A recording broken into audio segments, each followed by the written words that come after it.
Good morning children. मैं Anita Sinha, standard 6 के Hindi grammar miss. बच्चों, पिछली क्लास में मैं आप लोगों को शब्द विचार पढ़ा रही थी जो चैप्टर 4 में है। शब्द के बारे में जानकारी दी थी कि शब्द क्या होता है। वर्णों के सार्थक मेल को शब्द कहते हैं।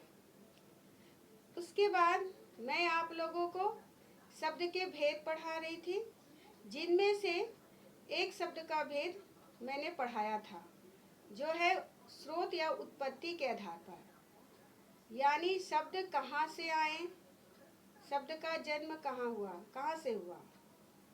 तो बच्चों, स्रोत या उत्पत्ति के आधार पर शब्द 4 प्रकार के होते हैं: तत्सम, तद्भव, देशज और विदेशी। तत्सम शब्द वे शब्द होते हैं जो संस्कृत भाषा से लिए गए हैं, जो ज्यों का त्यों प्रयोग किए जाते हैं, जैसे सर्प, दंत, मयूर। इसके अलावा बहुत सारे शब्द हैं जो संस्कृत भाषा से लिए गए हैं और जिनका प्रयोग हिंदी भाषा में ज्यों का त्यों किया जाता है। उसके बाद आता है तद्भव शब्द, जो संस्कृत भाषा का बदला हुआ रूप है, जैसे मोर। मोर का संस्कृत शब्द क्या होता है? मयूर होता है। मयूर को हिंदी में प्रयोग किया गया मोर। ये संस्कृत भाषा का बदला हुआ रूप है। जैसे आम, आम का संस्कृत शब्द हो गया आम्र। अब आम्र को हिंदी भाषा में प्रयोग कैसे किया जाता है? आम बोलकर, यानी आम, आम्र को क्या कहा जाता है? आम। और देशज शब्द जो अपने देश में पैदा हुए हैं, जो आम बोलचाल की भाषा से लिए गए हैं, जैसे थैला, झोला, लोटा, डोरी। इसके अलावा और भी बहुत सारे शब्द हैं। उसके बाद विदेशी शब्द जो दूसरे देश की भाषा से आए हैं, जैसे डॉक्टर, कैंची, कालीन, ऐसे बहुत सारे शब्द हैं। तो बच्चों, आज मैं आप लोगों को शब्द का दूसरा भेद पढ़ाऊंगी, जो है रचना या बनावट के आधार पर। यानी रचना या बनावट के आधार पर शब्द कितने प्रकार के होते हैं, आज मैं समझाऊंगी। तो आइए देखते हैं। तो यहाँ देखिए, रचना या बनावट के आधार पर शब्द कैसे बने, है ना, यानी शब्द का बनावट कैसा है। तो रचना या बनावट के आधार पर शब्द 3 प्रकार के होते हैं: रूढ़ शब्द, यौगिक शब्द और योग रूढ़ शब्द। तो आइए हम लोग देखते हैं कि रूढ़ शब्द क्या होता है ना। जो शब्द हिंदी भाषा में शुरू से किसी विशेष अर्थ के लिए प्रयुक्त होते हैं और उनके टुकड़े करने पर जिनका कोई भी अर्थ नहीं निकलता है, उन्हें क्या कहेंगे? रूढ़ शब्द कहेंगे। अब यहाँ पर देखिए, ये एक रूढ़ शब्द है। क्यों रूढ़ शब्द है? क्योंकि घर, क्या लिखा हुआ है यहाँ पर? घर लिखा हुआ है। घर का अर्थ क्या होता है? घर, यानी अपना एक विशेष अर्थ है इस शब्द का। घर शब्द का एक विशेष अर्थ है। ये अपने एक विशेष अर्थ के लिए रूढ़ है। घर यानी घर, घर का अर्थ घर। और इस शब्द को जब आप टुकड़ा करोगे, अब यहाँ पर देखिए, घर को 2 टुकड़े में बांटा गया है, घ प्लस र। इन दोनों टुकड़े में से किसी भी टुकड़ा का कोई भी अर्थ नहीं निकलेगा। अब देखिए, घ का अर्थ है? नहीं है।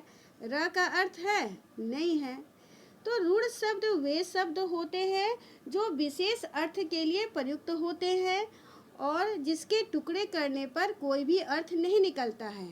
अब यहाँ देखिए क्या लिखा हुआ है? फल।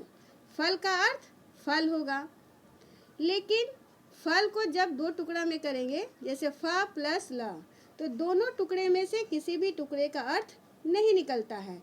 तो ऐसे शब्द कहलाते हैं रूढ़ शब्द। यहाँ देखिए, अब आँख।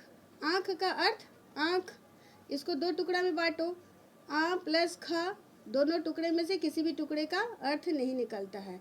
ऐसे शब्द होते हैं रूढ़ शब्द जिनका अपना एक विशेष अर्थ होते हैं, यानी अपने एक विशेष अर्थ के लिए रूढ़ हो जाते हैं। अब यहाँ देखिए बिल्ली, बिल्ली का अर्थ क्या होता है? बिल्ली। अब यहाँ पर इसको दो टुकड़ा में बांटिए, देखिए यहाँ पर बांटा गया है, और यहाँ पर ये भी देखिए आप कि दोनों टुकड़े में से किसी भी टुकड़े का कोई अर्थ नहीं निकलता है। तो रूढ़ शब्द क्या होता है? जिनका अपना एक विशेष अर्थ होता है और टुकड़े करने पर दोनों टुकड़े में से किसी भी टुकड़े का कोई अर्थ नहीं निकलता है। घर, फल, आँख, बिल्ली के अलावा और भी बहुत सारे ऐसे शब्द हैं जो रूढ़ हैं, जैसे गधा, घोड़ा, कुत्ता, आज, कल, ये सारे रूढ़ शब्द हैं। तो आपको रूढ़ शब्द समझ में आ गया। अब दूसरा देखिए, दूसरा क्या है? यौगिक शब्द। यौगिक शब्द क्या होता है? योग का अर्थ है जुड़ना, ठीक। अब देखिए, जो शब्द दो या अधिक शब्दों के मेल से बने होते हैं, कहने का अर्थ ये है कि यौगिक शब्द दो या दो से अधिक शब्दों के मेल से बनते हैं। कैसे शब्दों के मेल से? सार्थक शब्दों के मेल से। उन्हें क्या कहा जाता है? यौगिक शब्द कहते हैं, उन्हें यौगिक शब्द कहा जाता है। और जब इनके टुकड़े करोगे, इनके टुकड़े करने पर दोनों शब्द का अर्थ निकलता है। देखिए एक उदाहरण द्वारा समझाती हूँ मैं। अब यहाँ पर क्या लिखा हुआ है? पाठशाला। पाठशाला एक यौगिक शब्द है, ये जुड़ा हुआ है, दो शब्दों के मिलाने से बना है। पाठशाला, पाठ पहला शब्द हो गया और शाला दूसरा शब्द हो गया, यानी दोनों शब्दों के मेल से बना है पाठशाला, इसलिए ये हो गया यौगिक शब्द। और दोनों शब्द पाठ और शाला, यहाँ पर देखिए पाठ का भी अर्थ है और शाला का भी अर्थ होता है। पाठ का अर्थ होता है पाठ और शाला का अर्थ होता है घर, बोल सकते हैं आप, है ना, जहाँ पे हम लोग अब विद्या ग्रहण करने के लिए जाते हैं। तो दोनों ही सार्थक शब्द हैं, शाला का भी अर्थ है और पाठ का भी अर्थ है। तो दोनों सार्थक शब्दों के मेल से क्या बना? पाठशाला। तो यौगिक शब्द में एक शब्द रूढ़ होता है, जैसे पाठ का एक अपना विशेष अर्थ है, और दूसरा शब्द शब्दांश भी होता है और शब्द भी होता है, जैसे शाला यहाँ पर शब्द है। अब यहाँ दूसरा एक उदाहरण देखिए, गुण प्लस वान, यानी गुणवान। गुणवान एक यौगिक शब्द है, इसका पहला शब्द रूढ़ है, इसका एक अर्थ है गुण मतलब गुण, और वान जो है शब्दांश है। शब्दांश यानी शब्द का अंश है ना। वान लगा देने से गुणवान हो गया, यानी जिसमें बहुत गुण भरा हुआ होता है उसे कहा जाता है गुणवान।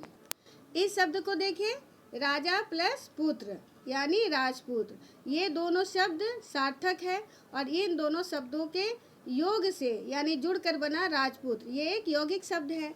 अब यहाँ देखिए, रसोई प्लस घर, रसोई घर। अब इसको देखिए, देव प्लस आलय, देवालय, विद्या प्लस अर्थी, विद्यार्थी, यानी ये सारे यौगिक शब्द दो सार्थक शब्दों के मेल से बना है। यानी कहने का अर्थ यह है कि यौगिक शब्द वे शब्द होते हैं जो दो या दो से अधिक सार्थक शब्दों के मेल से बनते हैं और इसके टुकड़े करने पर दोनों ही शब्द के अर्थ निकलते हैं।